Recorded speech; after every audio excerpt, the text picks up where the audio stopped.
When the storm sirens wail or the sky turns black, most people rush for candles and pray the roof holds. But throughout history, families had no choice but to be ready. Storms, raids and long winters were constant threats. They didn't have generators or emergency alerts. What they had were methods passed down through generations, rooted in survival and common sense. From sandbag walls used during the London Blitz to earthen storm shelters dug by pioneer families, these techniques worked then, and they still work now. In the next few minutes, we're going to uncover forgotten stormproofing tactics that kept homes and families safe for centuries, and we'll explore exactly how you can apply them today. Old world wisdom shows that storm protection starts outside the home. Before modern materials, the first line of defence was the landscape itself. Viking settlers in coastal regions built homes behind natural windbreaks, forests, rock outcrops or earthen ridges. Colonial farmers planted rows of hardy trees like cedar or oak to blunt prevailing winds and reduce roof damage. During World War II, city dwellers without such protection piled sandbags against basement windows to stop both flooding and flying debris. Applying this today begins with looking at your surroundings. If your home stands in an open area, wind accelerates against it. Planting a line of dense trees along the storm side of your property not only adds long-term value, but creates a living barrier. In the short term, you can use modular windbreaks such as stacked firewood, heavy fencing, or even water-filled barrels to redirect gusts. Just as in the old days, where placement was strategic, the goal is to break the force of wind before it meets your walls. Reinforcing doors and windows was always a priority. Fragile openings have always been the weak points of a home.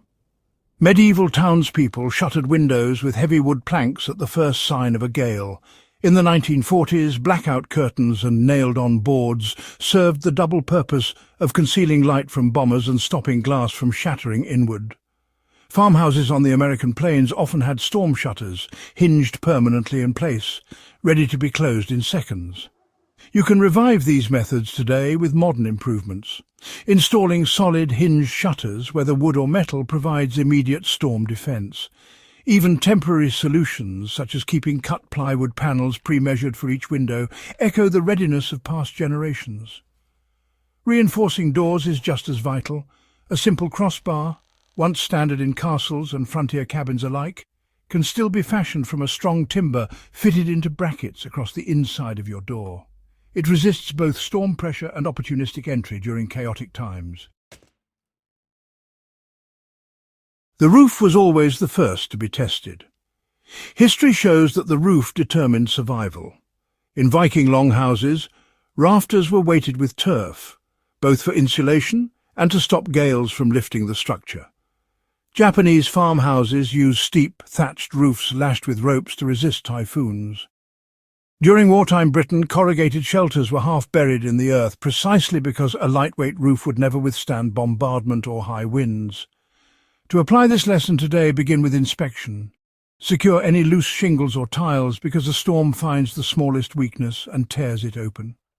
Weight and binding remain powerful allies. Sandbags, old tires, or even timber beams placed strategically on outbuildings like sheds can prevent lift. For main houses, hurricane straps, modern metal ties, perform the same job as ropes did centuries ago, locking the roof frame to the walls. The principle is timeless. Tie it down before the storm tests it. The ground and foundation were fortified against water. Old-world builders understood that water was as dangerous as wind. Earthen berms, drainage ditches, and raised foundations were the norm across civilizations. Pioneer families on the American frontier dug diversion trenches around cabins before heavy rain, channeling water away from doors. In London during the Blitz, families layered sandbags, not only for blast protection, but to block water seeping into basements after pipes or mains were damaged. Modern homeowners can practice the same logic.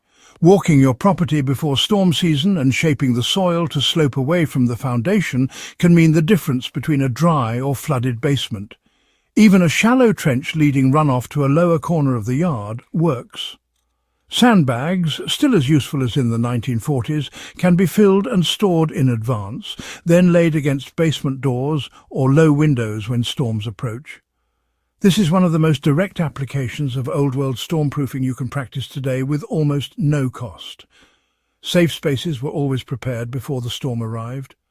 Across history, the most prepared families survived by having a designated refuge. Medieval castles built inner keeps. Frontier homesteads dug root cellars that doubled as storm shelters. In Britain during World War II, the Anderson shelter was a half-buried steel hut in the garden, while in America, tornado shelters became a hallmark of the Midwest. The principle was always the same. Have one place in or near the home where debris, wind and water could not easily penetrate. For a modern household, this can be as simple as designating an interior room, preferably without windows, such as a basement corner or bathroom, and reinforcing it. Keep it stocked with essentials like water, a first aid kit, and a battery-powered radio. For those in severe storm zones, a small buried shelter, echoing the pioneer cellar, remains the most reliable guarantee of survival. The key is readiness, not last-minute scrambling. Old World families never waited until the storm struck to decide where to go. Communication was never taken for granted in storm defence. In times before phones and internet, neighbours were often the first and only alert system. Town criers, bells, or simply keeping a lookout on the horizon meant the difference between being caught unprepared or having precious minutes to shutter windows. During World War II, community wardens patrolled streets to ensure homes were darkened and residents were aware of approaching raids. Translating this to stormproofing today means establishing backup communication. Radios, particularly weather band and amateur frequencies, remain dependable when power fails. A small hand crank or battery radio can provide updates just as air wardens once did.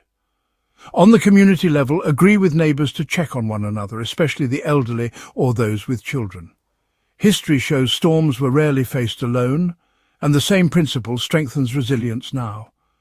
Supplies were secured because stores could not be relied upon. In every era, storm preparation also meant resource preparation. Roman granaries were built on raised stone to protect against flooding.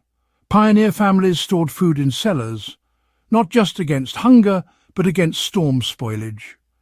In World War II Britain, rationing meant families often kept extra coal, water and preserved food ready for emergencies when supply lines were cut. For modern homes, this translates to maintaining a reserve of non-perishable food, water and heating fuel, not in excess but enough for several days without grid support. The Old World lesson here is consistency. Supplies were always rotated and replenished, never allowed to run dry. Making stormproofing part of everyday household management is what separated the survivors from the victims. The methods used by our ancestors and by families in wartime were not luxuries, they were necessities. They stormproofed their homes with what they had because survival demanded it. Windbreaks, shutters, trenches, shelters, community alerts and stored supplies all formed a system of resilience. Today, we have better materials and tools, but the principles remain the same. The storm will test the weakest link, and the families who prepare in advance, using both old world wisdom and modern knowledge, will always fare best. If this guide has given you insight into forgotten methods that deserve revival, take action before the next storm season. Apply one or two strategies now. Whether building a windbreak, reinforcing shutters, or shaping the land around your home, the lessons of history only matter if we put them into practice. And if you value guides like this that bring history and survival together, make sure you subscribe to the channel and share this resource with others. Together we can keep old world knowledge alive while making our homes stronger for the future.